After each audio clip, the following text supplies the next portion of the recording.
फिर स्वामी की जय। जय जिनेंद्र। मैं हूं तपेश जैन और हमारे साथ में एक ऐसी शख्सियत है जिसके बारे में कहूं तो बहुत कम है। नेक विचार होते हैं प्रभु के और भगवान की कृपा होती है कि माँ लक्ष्मी भी आती है, सरस्वती भी आती है और समाज के प्रति सोच भी आती है। ऐसे ही सोच के व्यक्तित्व श्री प्रकाश जी सुराना हमारे साथ में हैं। उनके साथ में ही उनके परम मित्र और कहा जाए एक अच्छे इंसान बातचीत कर रहे हैं तो हम श्री चरणजीत सलूजा जी भी हमारे साथ में हैं। प्रकाश भैया पिछले 50 सालों से लगातार आदिश्वर कन्या शाला के में जुड़े रहे, उसके बाद में जैन पब्लिक स्कूल से जुड़े रहे। इसके साथ में ही ऋषभ देव मंदिर ट्रस्ट, हम सब जानते हैं कि छत्तीसगढ़ का एक ऐसा ट्रस्ट है जो दादाबाड़ी के नाम से हम लोग जानते हैं। वो लगातार बहुत अच्छा काम करता है और अभी निश्चित रूप से पूरे भारतवर्ष में जो महावीर जयंती है, 2 महीने तक महावीर जयंती मनाने का भी उत्सव हम लोग सब इसी ट्रस्ट के साथ में मनाते हैं। प्रकाश भी आपका स्वागत है। क्या कुछ सोच अभी लगती है उम्र के इस पड़ाव में आपको?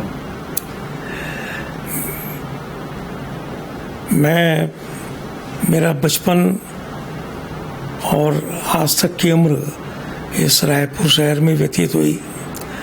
रायपुर के लोगों ने खूब प्रेम दिया, समाज के लोगों ने खूब प्रेम और आदर दिया। ये मेरा सौभाग्य है और मेरी प्रार्थना जैन समाज के लोगों से यही है कि जो जैन समाज के ऐसे लोग हैं अंतिम पंक्ति पे खड़े हुए, उनके उत्थान के लिए, उनकी शिक्षा, चिकित्सा और उनका जीवन स्तर सुधारने के लिए सतत प्रयास जैन समाज के संपन्न लोगों को करते रहना चाहिए। और इस सत् कार्य के अंदर में, इस सुकृत कार्य में जो भी सहयोग मुझसे बनेगा मैं हमेशा जीवन भर देता रहूँगा। और समाज के संपन्न लोगों से भी यही प्रार्थना करता हूँ कि वे भी इस कार्य के अंदर में परिश्रम और पुण्य से कमाई हुई लक्ष्मी का सदुपयोग करते रहे हैं और कर रहे हैं, आगे भी और अधिक मात्रा में करें, यही मेरी उनसे विनती है।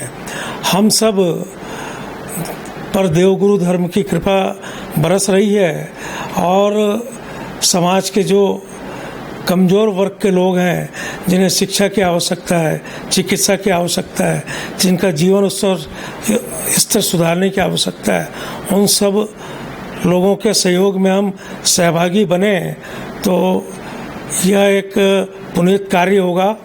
हम मंदिर में जाके धार्मिक आराधना साधना तो करते ही हैं, परंतु अपने ही साधनिक भाइयों को उठाने के अंदर में हम सहयोगी बने तो यह भी कार्य उससे कम पुण्य का नहीं है। वर्तमान में जो भी साधु साध्वी विचरण कर रहे हैं इस क्षेत्र में, उनके मार्गदर्शन में और समाज के जो वरिष्ठ लोग हैं, आगेवान लोग हैं, संघ के एवं ट्रस्ट के, उन सब की सहयोग लेकर एक नीति बने जिससे समाज के हर वर्ग का उत्थान हो सके, खासकर जिन्हें इनकी आवश्यकता है। आज उनका पुण्य कमज़ोर है, जिस दिन उन्हें सहयोग मिलेगा और वे जब मजबूत हो जाएंगे तो मेरा ऐसा विश्वास है कि वे भी भविष्य में कमज़ोर तबके के लोगों के लिए सहयोग देने के लिए हमेशा तत्पर बन सकेंगे। हम भी जो इस रायपुर के जैन समाज में रहते हैं, सभी जीरो से प्रारंभ हुए थे और आज यहाँ तक हम पहुँचे हैं तो हमारे ऊपर देवगुरु धर्म की कृपा बरसती रही है, हमारे बुजुर्गों का आशीर्वाद रहा, हमने परिश्रम किया और पुण्य ने हमारा साथ दिया, तब हमारे पास लक्ष्मी प्राप्त हुई। इस लक्ष्मी का अधिकतम उपयोग हमें उत्थान के लिए करना चाहिए, समाज के उत्थान के लिए करना चाहिए, जो जनहित में काम आ सकें। मेरा इस अवसर पर स्पष्ट तौर पर मान्यता है कि जो रायपुर के जैन समाज में इतने चतुर्मास होते हैं एवं महावीर जयंती उत्सव समिति उत्सव मनाने के लिए खर्च करती है, एक नीति बन जाए कि इस समस्त खर्च के लिए में से 10% राशि जीव दया के लिए तथा 10% राशि साधनिक भक्ति के लिए, समाज के लोगों के उत्थान के लिए खर्च किया जाएगा, यह नीति बन जाए, इसके माध्यम से अधिकतम राशि आएगी, अधिकतम राशि हम अपने भाइयों के लिए सदुपयोग कर पाएंगे, ये मेरा विश्वास है। और इस कार्य के लिए अधिकतम राशि जो भी लगेगी, मैं और मेरा परिवार हमेशा देने के लिए वचनबद्ध हैं और जो संभव होगा मैं इसके लिए प्रयास करूंगा। समाज के समस्त ऐसे लोग जो इस कार्य के अंदर में अपनी सहभागिता रख सकते हैं, दे सकते हैं, मैं उनसे आत्मीय निवेदन करता हूं कि वे इस कार्य के अंदर में जुड़े हैं एवं अधिकतम अपनी राशि का उपयोग इसमें करें। हम अपने परिश्रम से जो राशि हमने कमाई है, हम उसका सदुपयोग करेंगे, हमें निश्चित तौर पे सुकून मिलेगा। हमारे साधु साध्वी भी हमें यही उपदेश देते हैं और हमें उन उपदेशों का पालन करते हुए इस दिशा में एक सार्थक पहल करनी चाहिए और ईमानदारी से, समझदारी से, जवाबदारी से, पूर्ण निष्ठा से इस कार्य को करने का बीड़ा उठाना चाहिए। जो भी व्यक्ति इसमें तन मन धन से जुड़ना चाहे, सभी का स्वागत है और सभी का स्वागत होना चाहिए। कोई भी एक ट्रस्ट इस कार्य को बीड़ा उठाए, हम सब उसके अंदर में सहयोग उन्हें देवें और वे नीति बनाकर इस कार्य को करें। यही मेरा इस अवसर पर एक संदेश है, जो मेरी दिली इच्छा भी और मैं ये चाहता भी। प्रकाश जी ने बहुत अच्छी बात की कि निश्चित रूप से जो साधार्मिक भाई हैं, जो गरीब हैं, किसी वजह से पुण्याई उनके साथ में बढ़ सके, उसके लिए प्रति सोच है। प्रकाश भैया, ये सोच आपको भी ऐसा लगता है कि जीवन में बड़ा संघर्ष किया आपने और उसके प्रति ये सोच जो बनी आपकी कि अपने साधार्मिक भाई भी उत्थान कर सकें, उसी लिए सोच आई आपके मन में? मैं स्वयं भी शून्य से ऊपर उठा हुआ हूँ। मैंने भी बहुत सारे अभाव जीवन में देखे हैं और प्रभु की कृपा से मैं आज यहाँ तक पहुँचा हूँ। तो मैं महसूस करता हूँ कि जो राशि, जो कुछ भी मिल रहा है प्रभु की कृपा से, वो वास्तव में इसीलिए मिल रहा है कि जो वास्तव में जिन्हें आवश्यकता है उन्हें हम सहयोग कर सकें। इसीलिए यह कृपा प्रभु की बरस रही है, ये मेरी मान्यता है।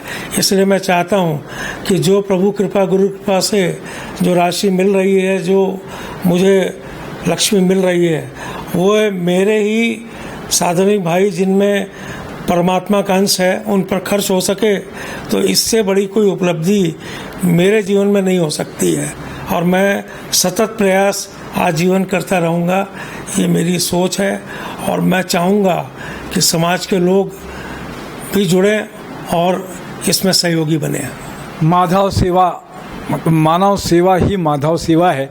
अगर इंसान की आपने मदद की, उसकी सेवा की, तो निश्चित रूप से वही ईश्वर की सेवा है। ये सोच आपकी बहुत ही अच्छी है। जैन समाज के सारे लोगों से आपने अपील भी की, हम लोग भी अपील करते हैं कि इस तरीके की सोच के साथ में समाज को दिशा देने का जो काम है, एक नेक काम है, उसको आगे बढ़ाएंगे तो आने वाली कई पीढ़ियाँ आपको इस काम के लिए याद करेंगे निश्चित रूप से। हमारे साथ में चरणजीत सलूजा जी भी हैं, अच्छे मित्र प्रकाश भाई की। क्या कुछ कहोगे चरणजीत भैया प्रकाश भैया के लिए? मैं ये बोलूँगा भैया, 22 साल हो गए आज सुराना परिवार से मुझे जुड़े हुए और लगभग ऐसा कोई दिन नहीं गुजरता कि मैं यहाँ नहीं आता। और इन्होंने जो मुझे प्यार, मोहब्बत और सम्मान दिया, इनके लिए मैं इनका ऋणी हूँ। दूसरा, दुख की कई घड़ियाँ आई जीवन में, बहुत परेशानियाँ आई, उसके लिए सही मार्गदर्शन देना और उन दुखों को सहने की सही सलाह देना इन्होंने मुझे दी। मुझे कई बार परेशानियाँ हुई जो मैं इनके मार्गदर्शन से उस परेशानियों से निकल पाया। इनके लिए मैं आभारी हूँ। और इनके हवाले से एक शेर भी बोलूँगा कि इस शख्स की तस्वीर उस वक्त मुकम्मल हो जाएगी, इस शख्स की तस्वीर उस वक्त मुकम्मल हो जाएगी, सब चांद तारों को तोड़ के इनके कदमों में। बहुत अच्छी बात है कि निश्चित रूप से जब दूसरे भी कुछ कहते हैं तो अनुभव होता है कि निश्चित रूप से कोई तो बात है कि हस्ती मिटती नहीं। प्रकाश भैया इसी तरीके से शतायु हों और लंबे समय तक हम सबको मार्गदर्शन और आशीर्वाद प्रदान करें और समाज की एक जो सोच है उसकी एक दशा और दिशा बदलने के लिए जो आपने मन में जो विचार है वो फलीभूत हो। आपने समय दिया, इसके लिए धन्यवाद। मेरे साथ में नरेंद्र ठाकुर जी भी है, अंटू भैया, उनका भी धन्यवाद। जय जोहार, जय छत्तीसगढ़, जय जिनेन्द्र।